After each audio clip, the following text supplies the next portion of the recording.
Emprendedores, bienvenidos. Yo soy su coach Omar Vía y nuestro curso es Historia. El día de hoy nuestro tema es la Ilustración y la Revolución Francesa, dos acontecimientos que cambiaron el curso de la historia universal. Recordemos que estamos en una etapa de muchos cambios, de muchas revoluciones, de muchos desentendimientos entre el pueblo y sus gobernantes. Hemos visto en nuestras últimas clases cómo es que las coronas, es decir, los reinos en Europa, comenzaron a imponer determinado tipo de gobierno sobre su pueblo. Ese determinado tipo de gobierno era el absolutismo, en donde los reyes o las reinas tenían todo el poder bajo su mando, todo el poder político, pero no solo político, sino también económico, militar, incluso religioso, se resumía en la figura del rey o de la reina. Precisamente como respuesta a eso es que hoy vamos a estudiar dos fenómenos, uno sociocultural como es la Ilustración y otro que es político-social como la Revolución Francesa, que lo van a cambiar todo, a tal punto que incluso con la Revolución Francesa se pasará la página de la Edad Moderna y empezaremos el nuevo capítulo de la Edad Contemporánea, una edad que según la óptica de los europeos seguimos viviendo hasta el día de hoy, porque no ha habido otro fenómeno social, no ha habido otro evento en el mundo que trastoque, que deforme las bases mismas que comenzaron a instaurarse desde la Revolución Francesa. No ha habido algún hecho en el mundo que cambie la política o la economía o las relaciones sociales que comenzaron a configurarse en el mundo poco a poco a raíz de la Revolución Francesa y de sus fundamentos.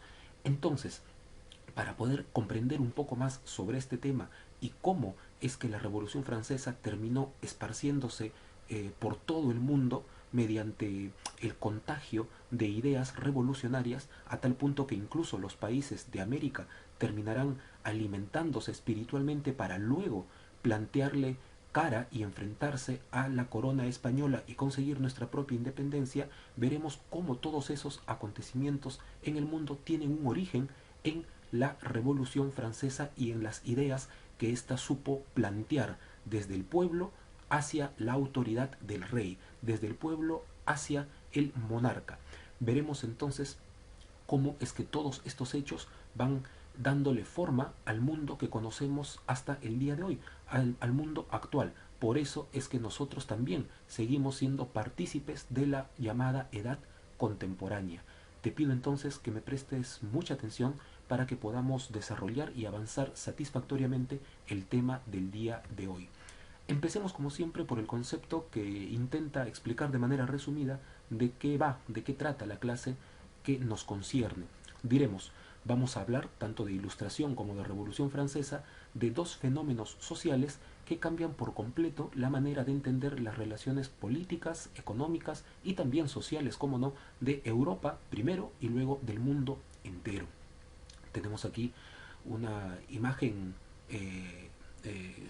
referencial que nos hace ver cómo es que las personas ilustradas, ¿verdad? Los señores que tenían poco a poco iban obteniendo mucho conocimiento, ya sea en las ciencias, en las artes, en las letras, en los números, se reunían constantemente en sociedades culturales, precisamente. Aquí en el Perú también hubo un ejemplo de este tipo de sociedades con la creación en 1791 de la llamada Sociedad Amantes del País. Eran personas que discutían entre ellas sobre lo que se debía hacer en la política o qué ideas grandes deberían, dirigir los gobiernos, en fin, era un momento en el que una de las clases sociales comenzará a abarcar mucho conocimiento, mucha cultura, y a ese fenómeno nosotros le vamos a llamar la ilustración. Ellos mismos se van a llamar así los ilustrados, que dicho sea de paso no son otros que los famosos Illuminatis, aunque ahora ese término se ha deformado tanto en la internet y da paso a historias, bueno, de conspiración e historias muy fantasiosas, pero los Illuminati no son otros que los ilustrados que vamos a hablar el día de hoy, personas pertenecientes a una clase social que comenzaron a discutir y a debatir todo lo que concernía a los gobiernos de sus países. Yo he puesto el ejemplo de la Sociedad Amantes del Perú, aquí en nuestro país. Pero obviamente hoy nos vamos a referir a este movimiento social, a este fenómeno sociocultural en Europa. Para ser más específicos, en el país que se llama Francia, porque es allí donde comenzará a gestarse, es allí donde tendrá origen la segunda parte de nuestra clase, que es la Revolución Francesa. Entonces, no olvidarnos que estamos en un periodo en el que está terminando la Edad Moderna, que tuvo unos 4 o 3 siglos de duración, y está empezando la Edad Contemporánea. La Edad Contemporánea empieza precisamente con la Revolución Francesa en 1789 y nosotros vamos a hablar de acontecimientos que están en el lapso de 1730 a 1792. Por lo tanto, estamos en ese cambio de paradigma en el mundo. Estamos dejando atrás una edad poco a poco, porque los cambios no se dan de la noche a la mañana, pero el mundo va a ir dejando atrás esa etapa en la que los reyes tenían todo el poder sin discusión alguno, y entramos poco a poco a una etapa en la que surge un nuevo participante en la política y en la sociedad, que es el pueblo. Sigamos avanzando. Aquí tenemos otra imagen alegórica de los señores ilustrados reuniéndose para discutirlo todo, para debatirlo todo, para poner todo en cuestión, todo en duda. Estamos en el siglo XVIII, que fue llamado el siglo de las luces. Precisamente, si se dan cuenta, chicos y chicas, tanto la palabra luces como ilustrados, todo tiene que ver con la iluminación, porque precisamente estas personas se creían elegidos, se creían iluminados por el alto nivel cultural que llegaron a ostentar. Bien, empecemos a dar algunas características, algunas ideas base de este movimiento ilustrado en Europa, que también llegará con los años posteriores a América. Primero, ellos tenían confianza plena en el uso de la razón, es decir, ya no querían seguir cultivando su conocimiento en base a la fe. Ustedes saben que la fe, para que sea fe precisamente, tiene que ser muchas veces ciega, es decir, tiene que aceptarse antes que criticarse, y eso no aceptaban, precisamente eso no querían que sea así los famosos ilustrados. Ellos querían llegar a la verdad, pero mediante la ciencia y mediante el mayor conocimiento, y sobre todo mediante la práctica de la investigación constante, una investigación que nos ponga cercanos a los hechos naturales, a los hechos que suceden a nuestro alrededor, no necesariamente porque haya un libro en donde sus páginas contienen textos sagrados y que nosotros tengamos que creerlo a carta cabal, a ciegas. Ellos practicaban la crítica aguda, y esta crítica comenzó siendo primero en un terreno científico, pero luego seguirá expandiendo al terreno político, y poco a poco veremos cómo los ilustrados se van metiendo precisamente en terreno conflictivo de la política, y terminarán en su mayoría criticando el sistema de gobierno llamado absolutismo, que es lo que hemos explicado al iniciar nuestra clase. Era aquel sistema en el que el rey o la reina tenía absolutamente todo el poder, todo el control. Por eso es que con el paso de los años y de las décadas comenzarán a plantear algunas reformas. Otra idea que caracteriza a los ilustrados es el amor por lo natural, algo que visto desde hoy podía tener dos caras, una positiva y una negativa, pero en ese momento era absolutamente una cara positiva. Los ilustrados decían que había un orden natural de las cosas. Sin embargo, casi 3 siglos después, podemos decir que en algunas cosas, bueno, estaban exagerados. Para ellos, todo lo natural era bueno y todo lo sobrenatural era completamente inexistente, o peor aún, no debía de existir. Si eso lo llevamos al extremo, veremos cómo muchos ilustrados también sostenían en el terreno de la sexualidad humana que lo natural era simplemente el dualismo varón y mujer, y cualquier persona que no se encontrara definida dentro de estos dos términos, pues era algo que no pertenecía a la normalidad. Así que este pensamiento también podía dar podía dar pase libre a comenzar una serie de persecuciones sobre poblaciones que tuviesen algún grado de identidad diferente a la heterosexual. Visto desde hoy, eso es muy criticable, pero para la época era una idea, por el contrario, moderna, porque intentaba traer un orden a la sociedad, así sea cometiendo algunos excesos. Y también se luchaba por la búsqueda de la felicidad, sobre todo porque esta idea de la búsqueda de la felicidad fue incluida en la revolución de los Estados Unidos, cuando las 13 colonias se liberaron de Gran Bretaña, los Estados Unidos escribieron en su constitución que uno de los mayores anhelos del ser humano es encontrar la felicidad. Y esta idea poco a poco fue calando en los ilustrados. Por eso es que ellos planteaban que la felicidad se encontraba mientras uno luche contra la ignorancia, la pobreza y la injusticia. Ahora, chicos y chicas, todas estas ideas que estamos compartiendo en este momento van a ser recogidas, ya sabemos, por los ilustrados, pero los ilustrados en su inmensa mayoría, ¿a qué clase social pertenecían? ¿Quiénes eran los ilustrados? En un inicio van a ser los nobles, pero cuando los ilustrados son los nobles, es decir, la gente con muchos privilegios, van a ser pocos. Cuando las ideas ilustradas ya comiencen a hacerse cada vez más populares, comience a ir creciendo las personas que se adhieren, que se suman a las ideas ilustradas van a pasar de mano de los nobles, es decir, de la gente con privilegios, a la mano de los burgueses. Y nosotros hemos visto en la clase anterior quiénes eran los burgueses. Los burgueses eran aquellas personas que no tenían ningún privilegio, tenían que pagar impuestos, sufrían la gota gorda para poder subsistir en las sociedades europeas en donde había tanta injusticia, pero que tenían una característica, y es que con el paso de los años y de los siglos se habían hecho dueños de los medios de producción, de los materiales con los que se hacían todas las cosas, los dueños de las fábricas, los dueños de los instrumentos, los dueños de las empresas, los dueños de los inventos que en ese momento se iban creando poco a poco, eran precisamente los burgueses. Entonces, no olvidarnos, cuando las ideas ilustradas llegan a la burguesía, es que comenzarán a volverse ideas revolucionarias, porque será esta nueva clase social que poco a poco vaya obteniendo cada vez más poder y quiera obtener cada vez más derechos, más libertades y más poderes, precisamente. Sigamos con nuestra clase. Hay encumbrados exponentes de la ilustración que obviamente son muchos más y escribieron mucho más, pero detallemos de manera sucinta, de manera muy resumida, quiénes son los personajes que alimentaron más las ideas básicas de la ilustración. Por ejemplo, tenemos a Carle-Louis de Secondat, que también es llamado Montesquieu. Ahí lo tenemos en esta pintura, que lo representa ya casi como un filósofo griego, ¿verdad? Porque hay que dar a entender que fue una persona que se dedicó a reflexionar mucho durante su vida. Va a vivir entre 1689 a 1755. Su propuesta fue que los países tengan claramente divididos los poderes, es decir, él ya estaba dando una idea bastante atrevida, bastante revolucionaria para su momento, porque quería quitarle parte de ese poder a los reyes. Él decía que los poderes que debe haber en un país o en un reino deben ser el poder ejecutivo, es decir, aquellas personas que se encargan de hacer las cosas, de hacer las obras, el poder legislativo, es decir, aquellas personas que se encargan de hacer las leyes, y el poder judicial, que son aquellas personas, los jueces, que se encargan de hacer cumplir esas leyes que daba el poder legislativo, precisamente. Esta fue la idea de Montesquieu.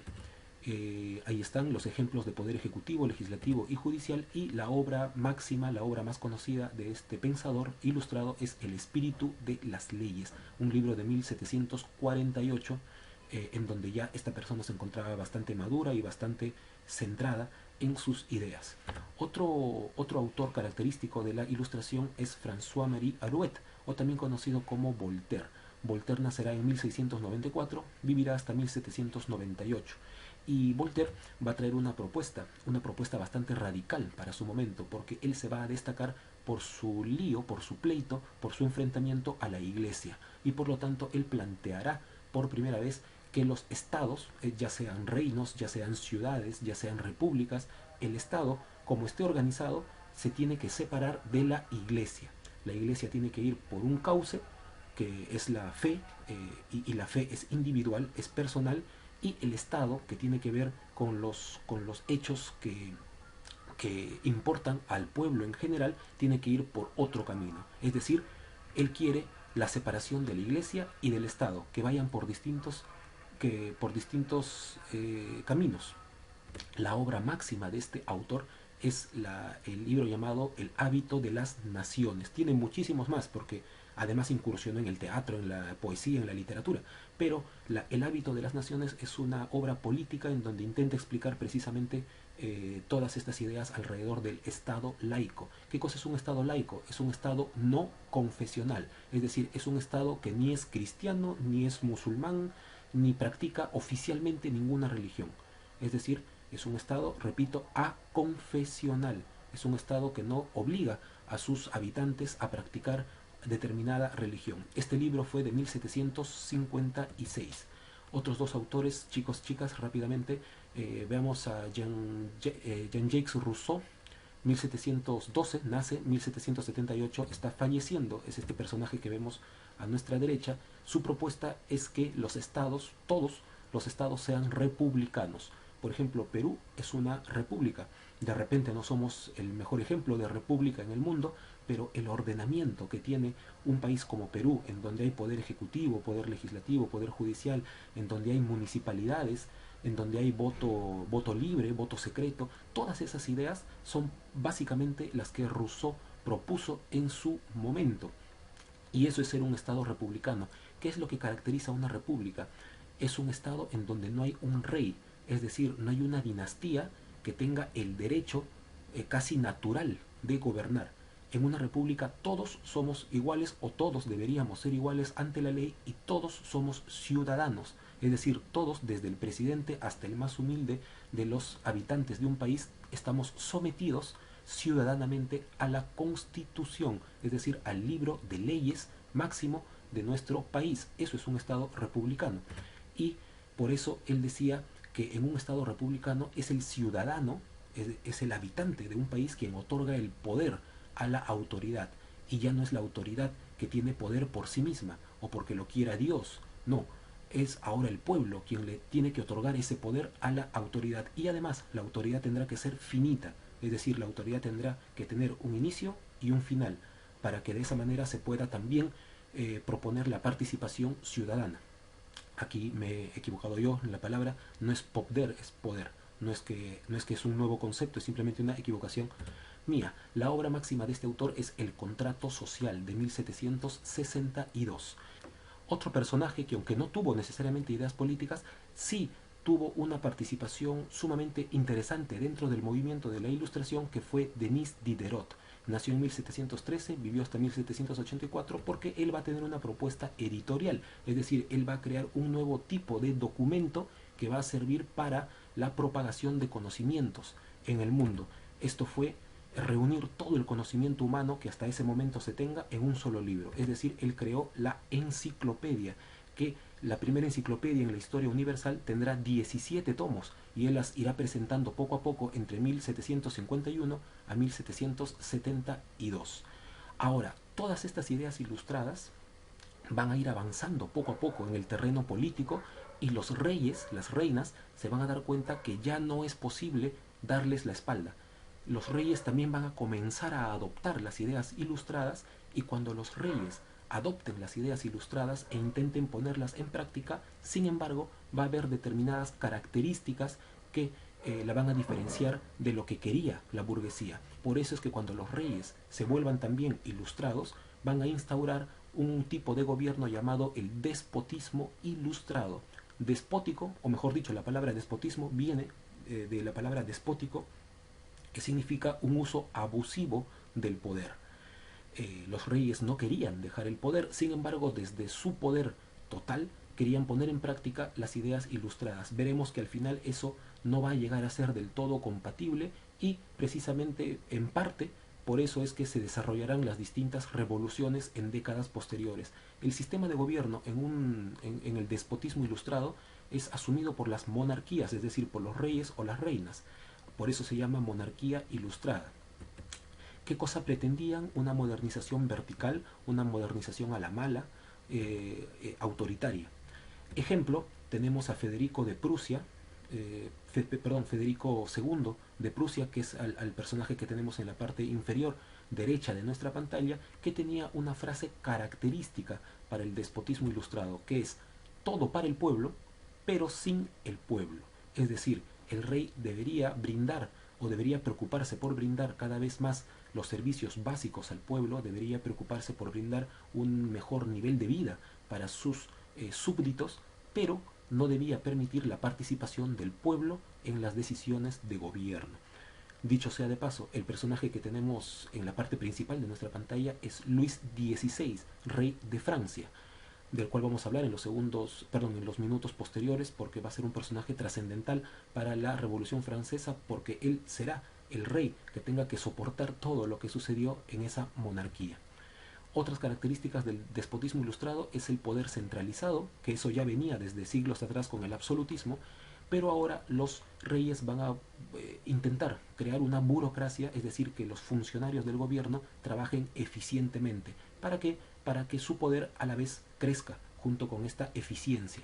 Ellos creerán, algunos sí, otros no, en la industrialización. Por eso darán mucho apoyo a la agricultura, a la manufactura, es decir, a las fábricas para que se comiencen a crear de una manera mucho más prolífica los distintos productos que se quieran vender, y para eso, una vez que has creado los productos, necesitas ponerlos en algún mercado. Es decir, también quieren ayudar al comercio, al intercambio de productos entre distintos pueblos. Una característica es que creen mucho en la cultura, es decir, apoyan, fomentan la educación, y poco a poco también irán abriendo las libertades de culto, es decir, la posibilidad de que cada quien crea en la religión que quiera. Pero esto no lo hacían en verdad porque les plazca, sino lo hacían para enfrentarse a la iglesia y de esa manera ir quitándole poco a poco el poder que tenía o que conservaba todavía desde la Edad Media el Papa.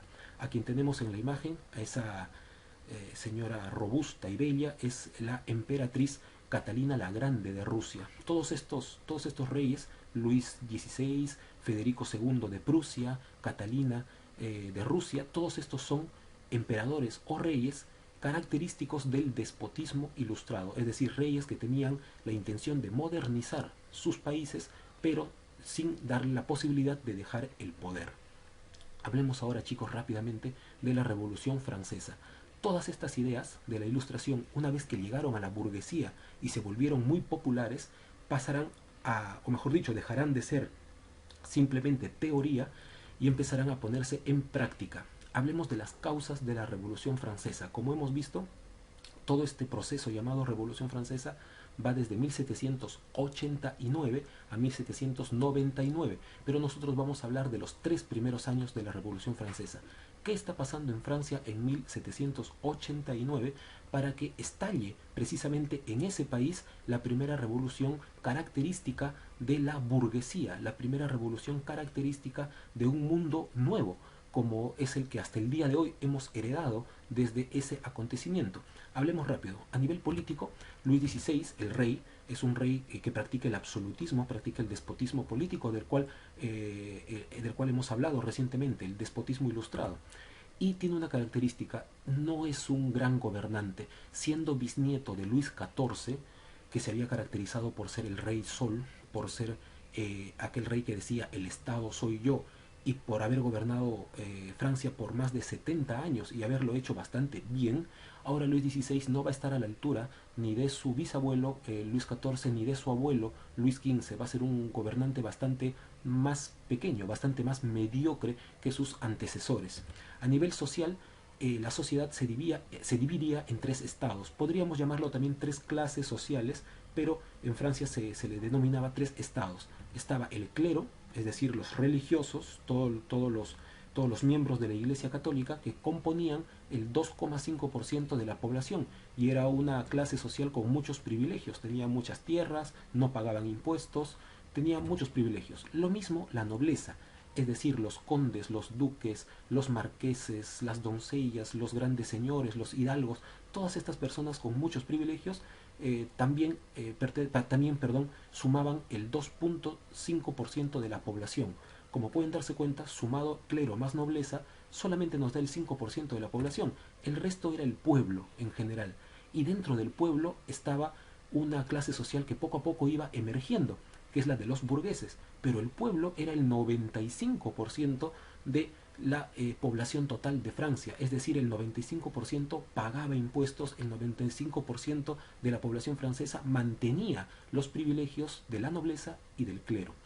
A nivel económico, hay impuestos sumamente elevados porque Francia acaba de participar en la guerra de independencia de los Estados Unidos y ha ayudado a los Estados Unidos a liberarse de Inglaterra, porque como ya hemos comentado en clases anteriores, Inglaterra y Francia son enemigos, son oponentes históricos a nivel de siglos, y en la política surgen algunas reglas que posiblemente rompan la lógica común y corriente. En la política siempre sirve la idea de el enemigo de mi enemigo es mi amigo, y es por eso que Francia terminó ayudando a los Estados Unidos a liberarse de Inglaterra, no porque crea en la libertad. Luis XVI no creía en la libertad de los pueblos ni nada de esto, simplemente era darle un golpe a Inglaterra, a Gran Bretaña, que era su gran enemigo.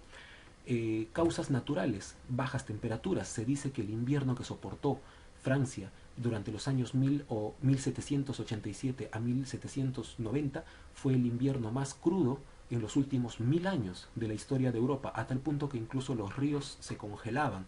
Si los ríos se congelan, los molinos no pueden trabajar, y si los molinos no giran, pues no hay alimentos. Por lo tanto, hay una crisis agraria que termina significando hambruna de la gente. Y a nivel ideológico, ya sabemos, las ideas de la Ilustración llegaron a la burguesía y se convirtieron en ideas radicales, en ideas revolucionarias. Ahora, rápidamente los hechos de la Revolución Francesa.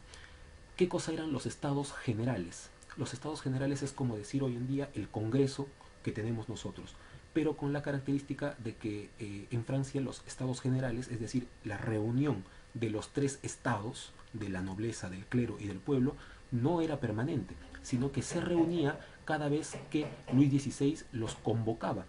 Y los reyes convocaban a los estados generales siempre que había una crisis enorme, una crisis que no podía ya manejarse más. Por eso es que cuando Luis XVI convoca para el 5 de mayo de 1789 a los estados generales, se reúnen las tres clases sociales para discutir situaciones extremas que pasaba en ese momento Francia. Ahí tenemos una imagen alegórica de la reunión de los tres estados: el clero, o sea la iglesia, los nobles y el pueblo. Hay una desilusión porque el pueblo, es decir, los burgueses, creían que el rey los estaba convocando para proponer soluciones, para proponer algún tipo de reformas que traigan las ideas ilustradas, para que comience a aplicar cada vez más las ideas ilustradas. Pero lejos de eso, el rey lo que quería era exigir nuevos impuestos. Ahora, ¿quiénes pagaban impuestos? ¿El clero? No. Los nobles tampoco. Los iba a pagar la burguesía, precisamente. Así que los burgueses comienzan a desesperarse y proponen que el voto de lo que está proponiendo el rey sea un voto individual, es decir, que la asamblea, que los estados generales decidan si es que se acepta o no lo que dice el rey, pero a manera individual. Esto el rey no lo acepta porque históricamente se había acostumbrado a que la asamblea, los estados generales, voten por estado, es decir, que haya solo 3 votos, que vote el clero un solo voto, que vote la nobleza con otro voto y que vote el pueblo con otro voto. 3 votos. Pero entenderán que de los 3 estados, 2 eran los privilegiados, por lo tanto siempre la decisión de los privilegiados se imponía a la del pueblo.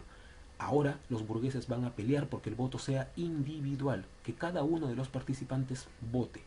Ustedes me podrán decir, pero igual, si era individual, la suma de los miembros del pueblo no era mayor que la suma de los otros 2 estados.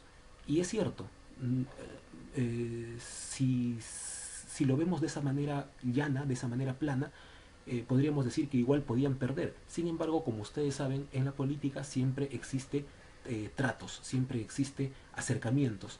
Y hubo personas del clero y hubo personas nobles que se acercaron a los burgueses para votar junto con ellos. De esta manera, el 10 de junio de 1789, los burgueses, amargos con el rey, deciden que ellos van a seguir sesionando, es decir, ellos se van a seguir reuniendo a discutir las leyes, pero solamente entre ellos. No les interesa si está el propio rey y no les interesa si está el clero o los nobles. En esta etapa, el líder de esta fase de la revolución es el conde de Mirabeau. Ahí lo podemos observar en la parte inferior de nuestra pantalla. Entonces, tenemos que ahora los burgueses cuentan con aliados, cuentan con algunos aliados de la iglesia y con algunos aliados nobles. Empieza la segunda etapa, la Asamblea Nacional, que en un inicio solo está conformada por burgueses, pero luego veremos cómo el propio rey tiene que dar su brazo a torcer. ¿Se acuerdan? Los burgueses acuerdan seguir debatiendo. no importa si están solos o no importa si los otros estados se unen. Y es por eso que el 20 de junio de 1789 el tercer estado, es decir, la burguesía, jura no separarse, jura que van a seguir trabajando, van a seguir debatiendo hasta que le puedan ofrecer a Francia una primera constitución en su historia, es decir, un libro de leyes, un libro en donde estén las leyes que todos tienen que obedecer, incluso el propio rey. Ante esto, Luis XVI, ustedes entenderán que esto no le gusta, intenta que esta asamblea se disuelva, ¿no? Pero no lo consigue y por el contrario tiene que retroceder, y lo que hace ahora es más bien decirle al clero y a los nobles que se sumen a esta asamblea, porque ya que esta asamblea ha agarrado mucha fuerza, porque el pueblo en general los apoya, será peor que no participes, así que es mejor que la nobleza y el clero esté dentro de esta asamblea nacional. Una vez que se vuelven a encontrar los tres estados, nacerá la llamada Asamblea Constituyente, de la cual vamos a hablar en un minuto. Pero les tengo que contar que mientras está sucediendo todo esto a que hablamos en este momento, en Francia comienza a haber un descontrol total por parte de la población, que cada vez reclamaba y reclamaba más. ¿Y qué cosa fue lo que al pueblo, digamos, no le cayó nada bien? Fue la noticia de que el rey había llamado a ejércitos de distintas partes de Francia, incluso de países exteriores de Europa, para que se vayan apostando en París y en Versalles, que era donde estaba el castillo donde vivía el rey. De esta manera el rey Luis XVI intentaba atemorizar no solamente a los burgueses, sino al pueblo en general. Pero además comete un error el rey, que es destituir, es decir, hacer que renuncie el ministro Necker. El ministro Necker era el ministro de Hacienda, o sea, el ministro de Economía de ese momento. Ni siquiera era francés, era suizo. Sin embargo, tenía el favor del pueblo. El pueblo, digamos, quería mucho a este ministro porque constantemente veía que intentaba encontrar soluciones que favorezcan a la población, sobre todo en ese momento de hambruna. El ministro Necker había prometido que dentro de poco iba a bajar el precio del pan, cosa que no cumplió, pero cosa que también mantenía siempre expectante a la población. Y ahora que el rey lo estaba votando, obviamente el pueblo comenzará a agitarse de una manera inusitada y empezará lo que se llama la toma de la Bastilla el 14 de julio de 1789, en donde el pueblo, armado de palo, armado de picas, armado de unos cuantos rifles, llegará hasta la cárcel llamada, bueno, en verdad era una fortaleza llamada la Bastilla, pero no porque la Bastilla haya sido una cárcel muy poderosa, había simplemente 4 presos. ¿Por qué el pueblo toma la Bastilla? Primero, porque simbólicamente tenía mucho poder, porque en siglos anteriores sí había sido una cárcel muy rígida, muy tenebrosa. Ahora ya no tenía mucho valor, sin embargo, en la Bastilla se encontraba la pólvora, y el pueblo quería pólvora para los rifles que tenían en su dominio, en sus manos. Ahora, volvamos a hablar de la Asamblea Constituyente. Entre 1789 y 1791, esta Asamblea Constituyente, que ha jurado redactar una constitución para Francia, tiene muchos avances a nivel de derechos. Por ejemplo, se proclama la Declaración de los Derechos del Hombre y del Ciudadano. Visto desde el siglo XXI, es un documento que no está completo, porque no se habla ni de las mujeres ni de las ciudadanas. Pero para ese momento, para finales del siglo XVIII, es un documento revolucionario que trae muchos derechos y sobre todo trae nuevos planteamientos con respecto a lo que una persona debe tener como derecho desde el momento en el que nace. Se redacta por fin la nueva constitución para Francia, se nacionalizan los bienes de la iglesia, lo cual puso los pelos de punta, no solamente a los franceses más, digamos, con mayores privilegios, sino a todo Europa y al propio rey Luis XVI.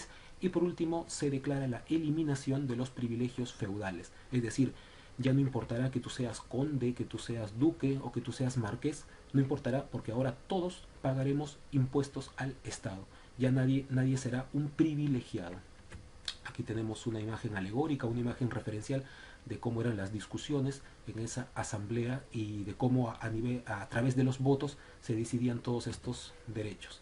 Y por último, muchachos y chicas, para ir terminando, el rey, ante todos estos acontecimientos, intenta huir el 20 de junio de 1791, pero es un acto fallido, porque entre la frontera entre Francia y Austria es detenido y es nuevamente devuelto a París, pero ahora obviamente el rey estará bajo la lupa del pueblo. El rey cada vez se irá viendo achicarse su poder porque por una parte el pueblo lo tiene prácticamente prisionero en su propio castillo y por otra parte los burgueses han ganado mucho territorio en la asamblea. Ahora son los burgueses la clase que tiene el mayor poder y la mayor participación en la política de Francia.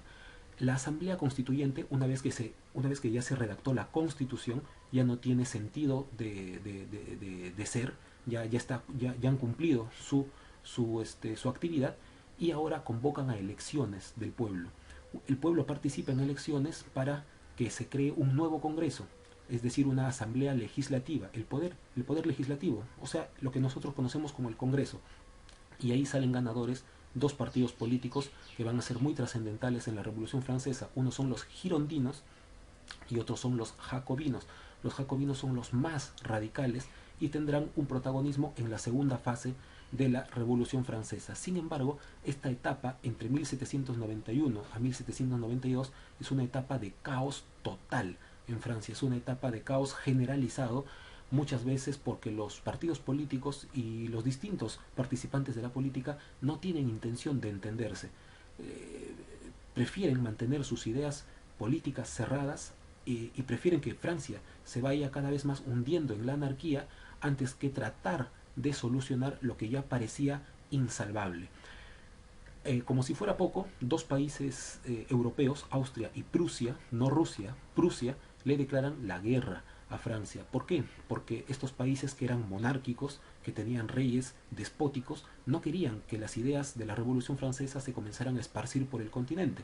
Así que le declaran la guerra y Luis XVI hace uno de los últimos actos de tantos malos que hizo, de tantos poco inteligentes que hizo durante su mandato, y es apoyar a estos gobiernos internacionales para que invadan Francia. Francia de milagro le gana, porque prácticamente el pueblo se puso la camiseta, como diríamos el día de hoy, y sin importarle dejar la vida y la sangre ahí regando los campos de Francia, Francia pudo ganar a estos países que venían con ejércitos muy poderosos. Dicho sea de paso, también hay que decir que Prusia al final decidió no participar de las batallas, así que cuando Francia y Austria se encuentran en la batalla de Valmy el 20 de septiembre del año 1792, Francia sale victoriosa contra todo pronóstico. Se creía que Francia iba a sucumbir ante el poder de las monarquías europeas, pero Francia sale victoriosa y obviamente Luis XVI, al haber apoyado esta invasión, sabe que ya lo único que le queda es mantenerse en silencio y esperar lo mejor. Como sabemos, Luis XVI no vino nada positivo para él ni para su familia, para su esposa la reina María Antonieta, ni siquiera para sus propios hijos, porque Luis XVI será apresado y una vez que será apresado será llevado a la justicia. Y la justicia lo primero que hará es quitarle todo su mandato, es decir, Luis XVI deja de ser el rey, Francia deja de tener rey, como hasta el día de hoy ya no existe rey en Francia, y Luis XVI deja de llamarse así para llamarse Luis Capeto, es decir, para tener un apellido como cualquier otro ciudadano. Y como si fuera poco, un año después Luis XVI dejará rodando su cabeza como uno de los tantos muertos en la guillotina que hubo en la segunda fase de la Revolución Francesa, en donde los jacobinos tienen el poder e instauran un gobierno de terror, un gobierno revolucionario pero sumamente terrorífico, en donde nadie podía ni siquiera criticar los cambios que había traído la Revolución Francesa. De esta manera, chicos, termina la primera fase de esta revolución tan importante para la historia universal, y espero que hayamos podido aprender un poquitín más y nosotros nos encontremos prontamente en nuestras clases. Muchas gracias.